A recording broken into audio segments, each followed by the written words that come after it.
You could definitely check out our episode we did on Godzilla King of the Monsters for round There's a 2 of the lot Film more. Sequel podcast. Yeah. Yeah, it That was one's fun. like that's the like concentrated orange juice version. That's really strong. Like that the other one. Right. Like it's Yeah. And as for the movie itself, I feel like it's pretty. I think it's pretty evident that I think you were a little bit bigger a fan of it than me, yeah, but I think that's cool.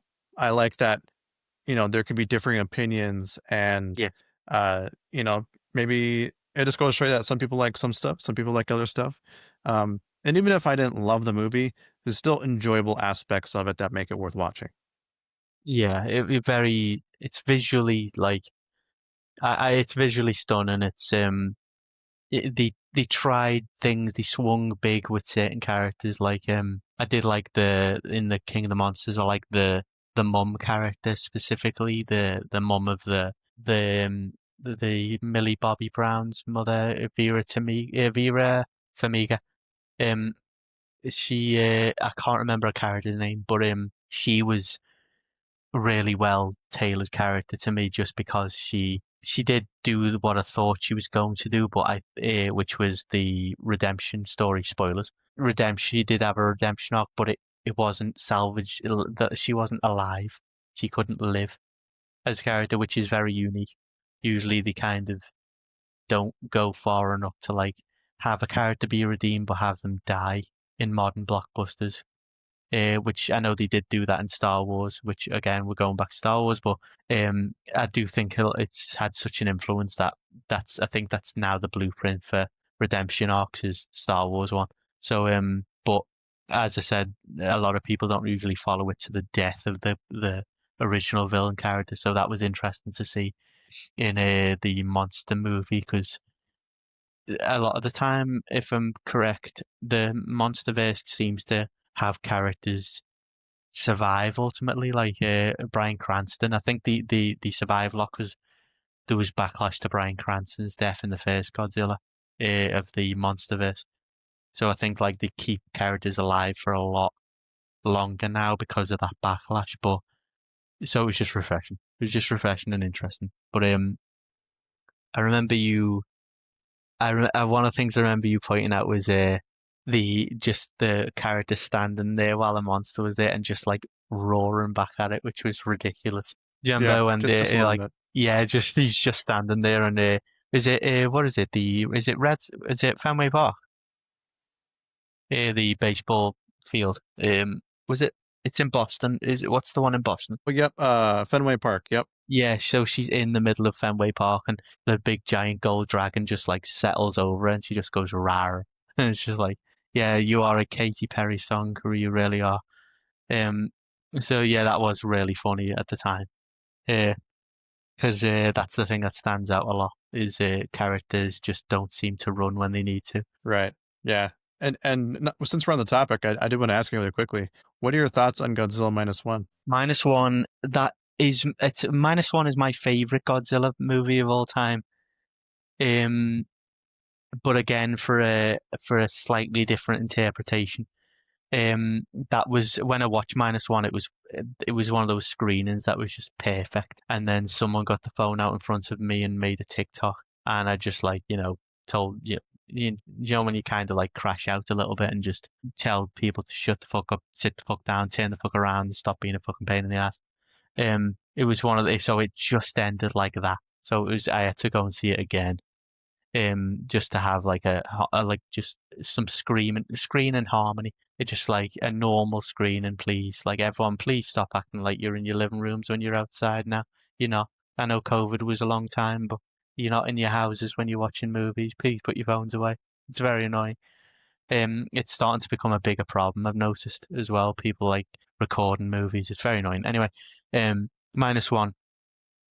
Um, I love that film so much just because it it kind of it was doing that thing again where it was kind of like telling me like politically things are going to be okay, that type of thing. Because um just in case spoilers for minus one, just in case I get into them, but I really did think the franchise needed Japanese reboot. I think it was more valuable to the genre than like a Western reboot because, as we were talking about before, paint by numbers has to follow a certain thing, has to follow a certain pattern, whereas Japanese storytelling doesn't. It has to follow that specific pattern. So it was more interesting.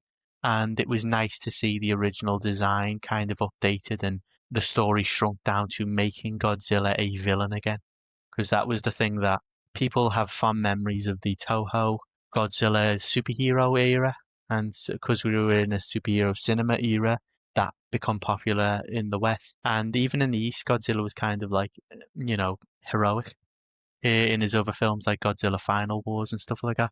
But then they announced Godzilla was going to be a god and a malevolent one, and if you did not specifically worship to a point of being awe-inspired and fearful of him, he will kill you, or it will kill you. And that was the thing that's been missing for so many years with the Godzilla character, because Shin Godzilla did do that itself, but there's also hints that Shin Godzilla might have been human in that storyline, and it was also cut off before it got a sequel, which would have had this like insane Evangelion like cocoon scene where Godzilla hatches into this like feminine white angel character with huge spreading wings and humanoid features. It would have been really cool to see because it would have like completely spun the Godzilla franchise on its head, but that was stopped. So with minus one, we got to actually address bigger things like conflict, war, the guilt, and imperialism as a whole.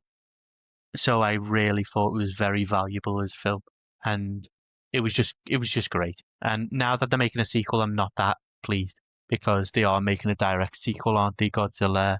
It's probably going to be called Godzilla Zero. I don't think they're going to call it minus two or plus one because Godzilla plus one sounds like a wedding invite, Right. Yeah. which would I mean, if it be was minus hilarious. two, two is Yeah, like a sequel. that's true. It That's could have true. It might be that. marketing reasons could be interesting, but I don't know. Yeah, it's because it's a direct sequel. It's another one of those where I just wanted to end. So now that they're doing a direct sequel, it's like, no, you might ruin the original by doing something weird and unnecessary and maybe even like politically dangerous in this current climate. Nice new prime minister, by the way. She's not a monster at all. She is a monster. Um, uh, Obviously, it's not my place to comment on their politics, but obviously, anti-immigration sentiment is rising. So I'm not really looking forward to watching a film that caters for that audience with Godzilla being fighting off some sort of invader as a metaphor for stop the immigrants or the country will die. So I'm expecting that to be the case. Godzilla's going to be fighting an invader. And he's going to be a hero again. And as I said before, that's been done. So I don't want him to be a hero either. But I do think he's going to be heroic.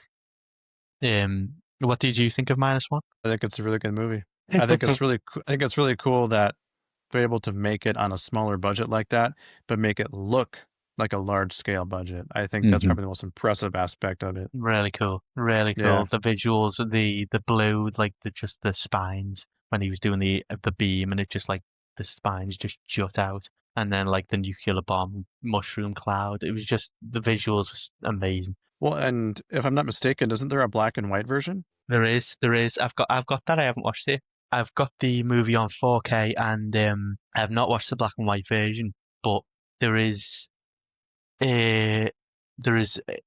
I'm going to give it some space because I think I've watched it like 7 times since it was out. So I Oh like, wow.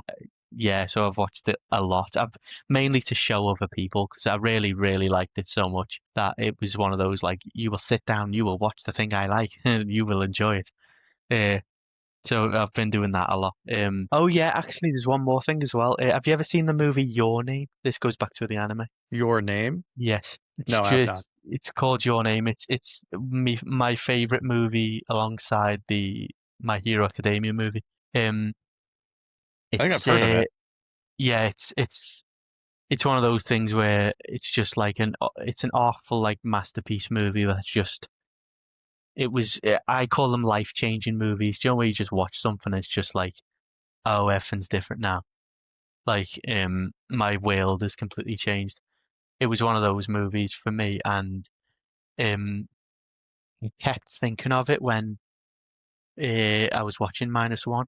For some reason, it kept cropping up in me mind's eye. That movie just kept on hovering over it. I wasn't sure why. And it turns out that the main character from Godzilla Minus One is the main character of Your Name, but because he's a voice actor, I was hearing the voice. It was like a subconscious reading of it. I did not know it was him. It was only on the second watch that I realized it was him. But there's also a character who's got the same name as the main character from Your Name. His name's Taki Tachibana, and there's a character in it called Tachibana who shouts at someone and calls him Taki. So I think that is a cameo, a specific cameo to link with the voice actor.